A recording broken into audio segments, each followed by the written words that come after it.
y sigues aquí. Flamenco, por eso decía antes, Blas Infante no podía recurrir a la historia, tuvo que recurrir a la memoria, a la intuición.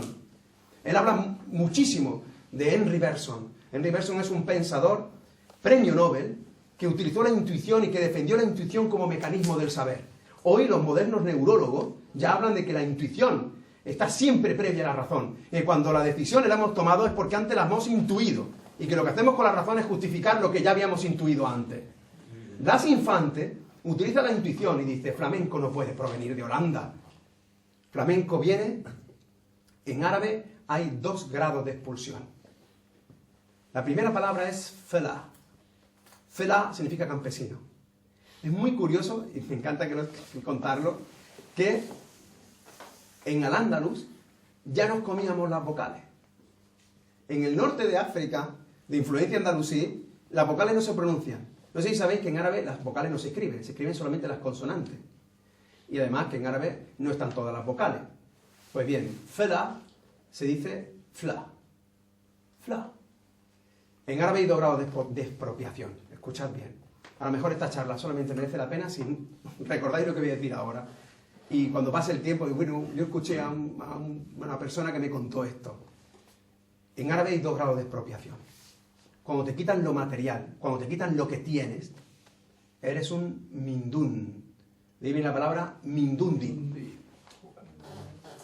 Cuando te quitan lo que tienes y lo que eres, cuando te prohíben ser quien eres, cuando te marginan, cuando te excluyen, cuando te apartan, entonces eres un menkab.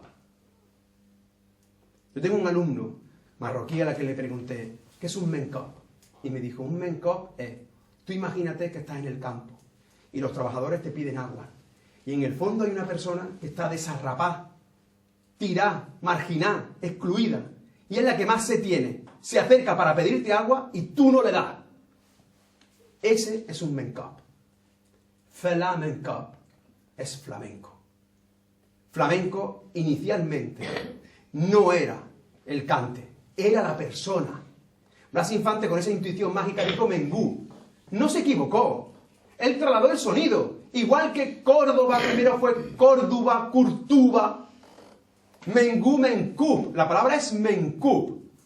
Los que hablaban ese árabe también habían olvidado la articulación del árabe. Igual que los gitanos de hoy apenas ya saben hablar caló. O las segundas generaciones, por ejemplo, de alemanes que viven en Alemania, tampoco saben hablar castellano.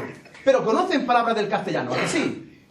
Los moriscos andalusíes, que se quedaron aquí, a los que les prohibieron escribir en árabe, los que tuvieron que aprender castellano, mantenían esas palabras, pero ya no sabían articularlas. Flamenco es una combinación de 2 palabras que significan campesino, nativo, al que le han quitado todo, lo que tiene y lo que es. Inicialmente el flamenco es esa persona, excluida, marginada, que al quitarle su patrimonio acaba viviendo en cueva, en lo peor y juntándose con el otro pueblo marginado de Andalucía, que es el pueblo gitano. La fusión del pueblo gitano y de la función del pueblo morisco es lo que hace que nazca el flamenco.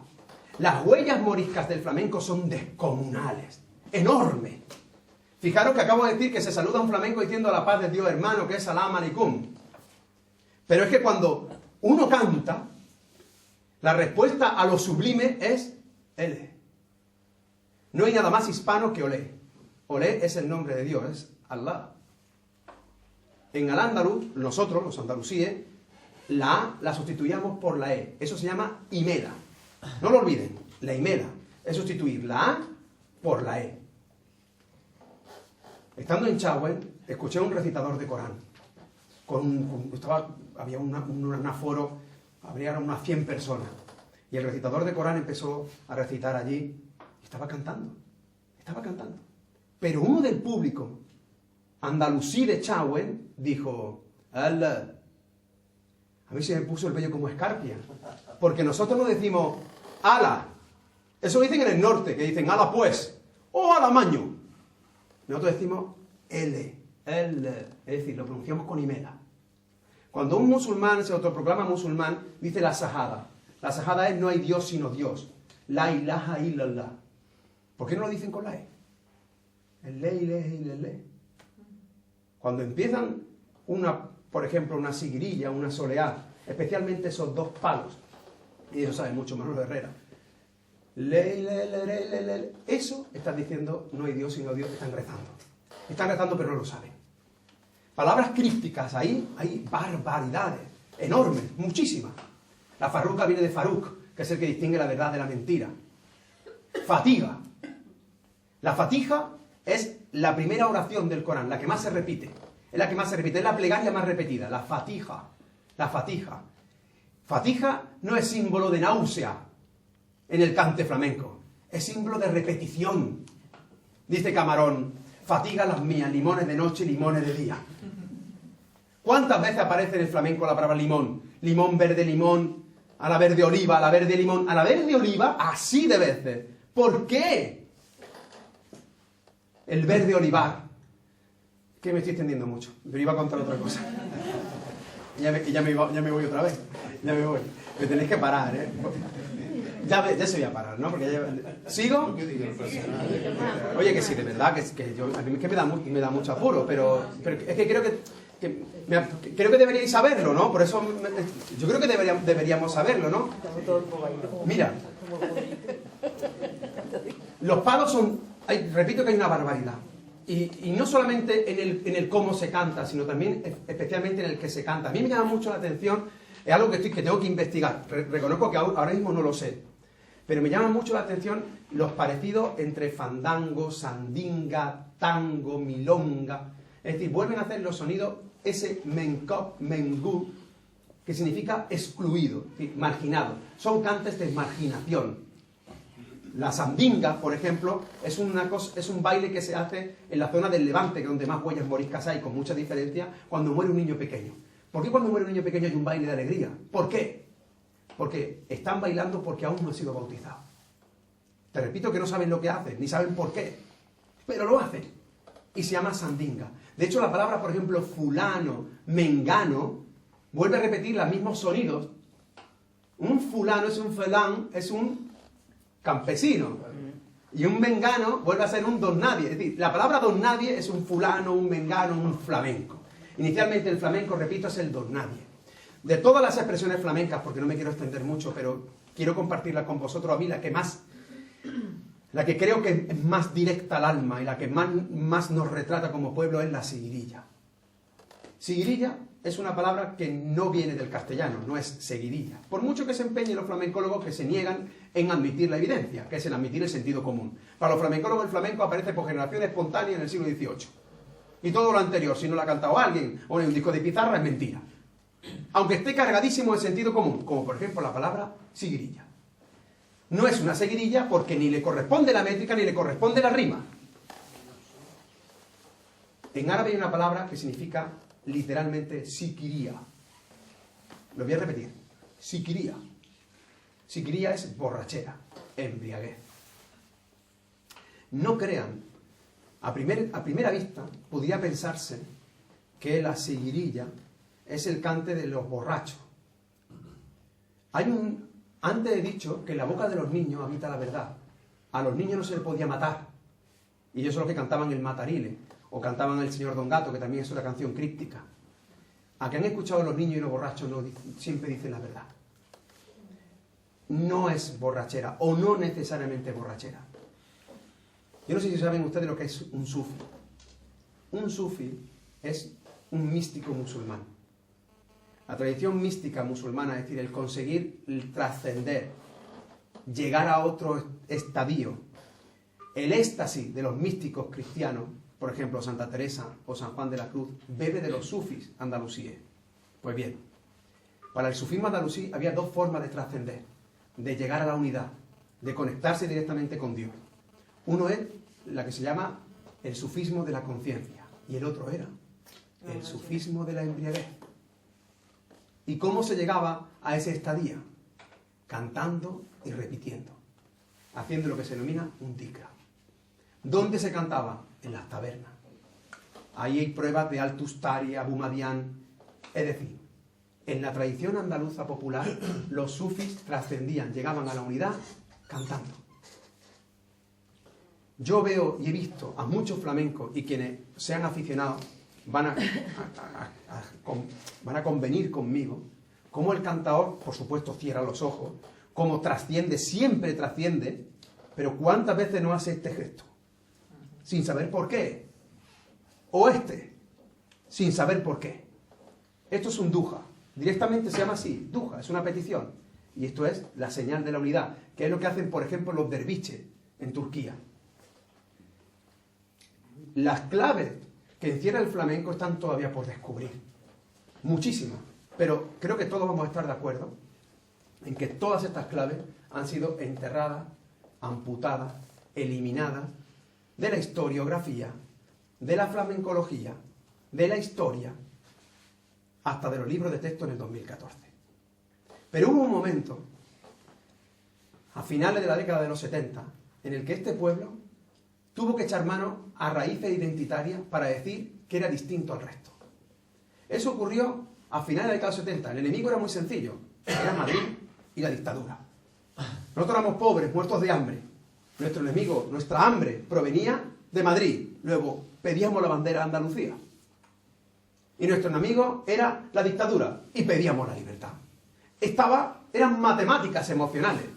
Cuando Carlos Cano cantaba "Ay, qué bonita verla en el aire, quitando penas, quitando hambre", es porque toda la esperanza estaba en esa bandera, porque por sentido común no podía ser la otra. Pero cuando Andalucía tiene que echar mano de esas raíces identitarias, ¿a qué raíz se acoge? ¿Qué hace Loli Manuel? ¿Qué canta Medina Zahara? ¿Qué canta Triana? La capacidad de universalizar que tenemos los andaluces es tan descomunal que haciendo rock andaluz nos merendamos todo el Estado. Pero todo el Estado empieza a cantar andaluz. Pero lo hace porque tenemos clarísimo que si tenemos que echar mano de las raíces identitarias, no vamos a llamar a un grupo Alfonso X el Sabio, ni Isidoro de Sevilla. Con todos los respetos. Se llaman Medina Zahara, Mezquita, Triana, Alameda. Hubo incluso un grupo que se llamó Imán Califato Independiente, que se llama ahora y lo meten en la cárcel. Lo digo muy en serio, ¿eh? Estoy hablando... Lole y Manuel llegaron a cantar en árabe. Carlos Cano cantaba Allahu Akbar, que es la cabal con la que termina la sigrilla. Allahu Akbar. Y pasó algo, pasó que este pueblo se lo creyó. Eso fue lo que pasó. Tanto que un 4 de diciembre, que es la fecha más luminosa de nuestra historia reciente, salimos a la calle para decir que queríamos ser como los que más. Ese era el grito. Humilde, muy digno. Como cuando mi abuelo sale a la calle con el botón de la camisa el último abrochado. Que es lo único que tenía, pero esto no se lo van a quitar. No tendría otra cosa, pero va con el botón hasta la camisa. Y millones de andaluces aquí, en Madrid y en Cataluña, salen diciendo: nosotros somos un pueblo. Nosotros somos directamente una nación. No hay que tener ningún miedo a esa palabra. Nación viene de la palabra nacer. Y los pueblos nacen y se postulan políticamente cuando salen a la calle y demuestran su existencia. Los pueblos son. Pero hay un momento en el que históricamente se reivindican. Y que yo sepa, solamente hay un pueblo, a fecha de hoy, hasta Cataluña hace unos días, que se ha postulado en la contemporaneidad diciendo que es un pueblo. Andalucía. Y consiguió ser el único pueblo de la península, el único, que tenía el mismo rango que Cataluña, Euskadi y Galicia. Pues yo soy profesor de facultad. Doy clase a la élite de la sociedad andaluza. Y le pregunto a mis chicos, a mis chicas, que se han criado en democracia, que se han pasado 30 años comiéndose una tostada en el día de 28 de febrero, y le pregunto: ¿sabéis cuáles son las 4 comunidades de mayor rango jurídico de la península? Y no la saben. Siempre dicen Madrid. Atención a ese dato, ¿eh? Cuando le digo que son 4, ¿eh? Antes dice que son 2, y que son Madrid y Cataluña, o que son Madrid y Navarra. Curiosa Navarra, muy interesante Navarra. Pero nunca nombran Andalucía. Chicos que pertenecen a la élite andaluza, chicas que pertenecen a la élite de la sociedad española, que están estudiando 3º o 4º de Derecho, no saben que la comunidad autónoma en la que viven tiene el mismo rango que Cataluña, Galicia y Euskadi, con la diferencia de que a esas tres comunidades autónomas se le concedió directamente por la Constitución española y Andalucía la consiguió por sí misma. ¿Y por qué no lo saben? Pues por la misma razón que no sabéis por qué tu padre se daba así, o por qué salen los pasos de Semana Santa, o por qué comemos cerdo, o por qué tomamos vino, o por qué cantamos una saeta, que etimológicamente es sueta. Sueta significa canción en árabe. Sueta. Pero no lo sabemos, porque nos los han amputado de la memoria como me quitaron el dedo anular de mi mano derecha. Hace falta reivindicar la mano izquierda, la de los 5 dedos, y decir, no señores, que tenemos un dedo más. El problema es que colocar esa verdad sobre la mesa es hoy revolucionaria. Pedir sencillamente que la mezquita de Córdoba, que es el nombre universal por el que se le conoce en todas las partes del planeta, con el que se le concedió el título de Patrimonio Mundial de la UNESCO, pedir eso nos convierte a quien lo hacemos en filoetarras y yihadistas. ¿Qué es lo que ha pasado en estos 40 años? Pues que hemos enterrado nuestra memoria como hemos enterrado los huesos de los antepasados nazaríes en la carretera de Motril. Eso es lo que hemos hecho. ¿Y qué hacemos? ¿Nos quedamos de brazos cruzados? Pues no. Afortunadamente, repito lo que dije al principio, vosotros, vosotras, en lugar de estar en vuestra casa habéis decidido venir. Estar aquí es un gesto de heroísmo civil, pero que no puede quedarse aquí. Tiene que ser como una piedra arrojada al mar, tiene que expandirse. Lo que hayáis aprendido, lo poco que hayáis aprendido hoy aquí, por lo poco que yo haya podido enseñar, tenéis que transmitirlo. Decirle a vuestros hijos por qué coméis cocido, por qué hacéis sábado, por qué se lava así, de dónde viene el flamenco. Pero sobre todo decir, ¿tú sabes qué pasa mañana? El 4 de diciembre, este pueblo se reivindicó como nación y consiguió poner el Estado patas arriba. Porque cuando los andaluces se levantan, creamos una cuestión de Estado. Cuando se levanta Murcia, que se llama región para no ser provincia, no causa ningún problema. Lo estoy diciendo muy en serio. Pero cuando se levantó Andalucía en la década de los 70, sí que generó un auténtico problema. Lo único que pasa es que las circunstancias han cambiado una barbaridad. Permitidme 5 minutos y termino, pero creo que tengo que decirlo, ¿vale? Lo que voy a decir, creo que tengo que decirlo, ya que estoy aquí, ¿vale? Y termino. Cuando España entra en la Unión Europea, fijaros que ya he pegado un salto temporal, ¿eh? Cuando España entra en la Unión Europea, nosotros entramos firmando un tratado leonino, en las mismas condiciones que Grecia, Portugal, Irlanda. Nos han vendido la moto, quiero que sepáis lo que voy a decir ahora, ¿eh? Y que lo transmitáis si es posible. Nos han vendido la moto de que ese tratado fue en esas condiciones porque éramos un Estado muy débil y de una democracia incipiente. Y era mentira. Es porque estábamos en la Unión Europea con una fortaleza descomunal. La primera operación, nada más entrar en la Unión Europea, que teníamos que entrar, pero no en esas condiciones, fue el desmantelamiento de todas nuestras fortalezas. Se desmanteló la siderurgia en el norte, la minería en el centro y la minería en el norte y en el oeste de Andalucía. Pero sobre todo, la gran pérdida, el mayor dolor, fue el que nos privaron de la posibilidad de tener una reforma agraria que habíamos conseguido a pulso y que la Constitución española, a pesar de los esfuerzos de la derecha, el Tribunal Constitucional dijo que era legal. Y hace 37 años, hace 30 años, esa reforma, para la gente de Andalucía, era lo mínimo que se podía hacer. No era una reforma de máximos, era la reforma de mínimos. Y tuvo que dimitir el presidente de la Junta, que era Rafael Escuredo, gobernando un señor de su mismo partido. Eso hoy es dibujos animados. Pues bien, nos desmantelan la fortaleza. ¿Y qué pasa? Que el paro se dispara. ¿Y qué ocurre después? No preocuparos que os vamos a dar una golosina genial para que la gente que esté en paro tenga trabajo. Y de repente España, y especialmente Andalucía, se convierte en la sementera de Europa. Se convierte en el semillero de los pisos, y de las casas, y del urbanismo. Y la gente suelta al azar para coger el palaustre, y se convierte en albañil, y empieza a ganar dinero. Y este pueblo, que se ha pasado toda la vida reivindicando tierra, se cree esta burbuja, y se lo cree porque tiene todo el derecho a creérselo, faltaría más. Un pueblo que ha pasado hambre y que está hecho de hambre, faltaría más. que cuando le dé de comer no quiera comer. O sea, ya faltaría más.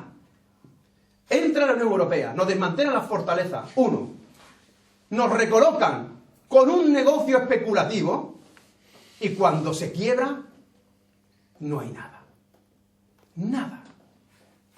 ¿A quién le afecta?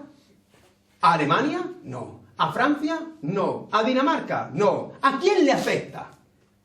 Le afecta a Grecia. Vaya qué casualidad. A Portugal, qué casualidad. A Irlanda, qué casualidad. Y a España. ¿Y dentro de España, a quién? A Andalucía. Especialmente Andalucía, la comunidad autónoma que consiguió el mayor rango, que lo consiguió por sí misma, que aprobó una ley de reforma agraria y que después la enterró como entierra a su pasado y a su memoria. A Andalucía le pasó. Y ahora nuestros hijos, que se han educado durante 30 años de democracia, celebrando el 4 de diciembre, el Día de la Constitución, saliendo por las puertas de los colegios con la bandera de España en la cara, eso, ahora se van a Inglaterra a repartir pollo con la coartada de que allí se aprende inglés. Son el mismo proceso de inmigración, es decir, nos desmantelaron nuestras fortalezas, uno. Después nos desmantelan a nuestros trabajadores, nuestro sistema financiero. Y ahora nos descapitalizan a las personas.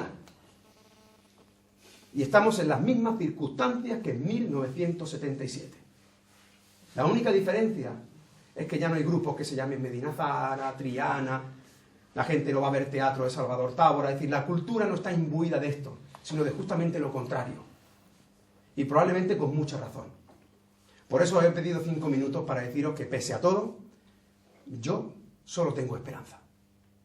¿Y sabéis por qué solamente tengo esperanza? Porque el movimiento ciudadano más importante que está causando en Andalucía está ocurriendo en Córdoba. 400.000 firmas están defendiendo el nombre de la mezquita de Córdoba, que eso es defender nuestra memoria.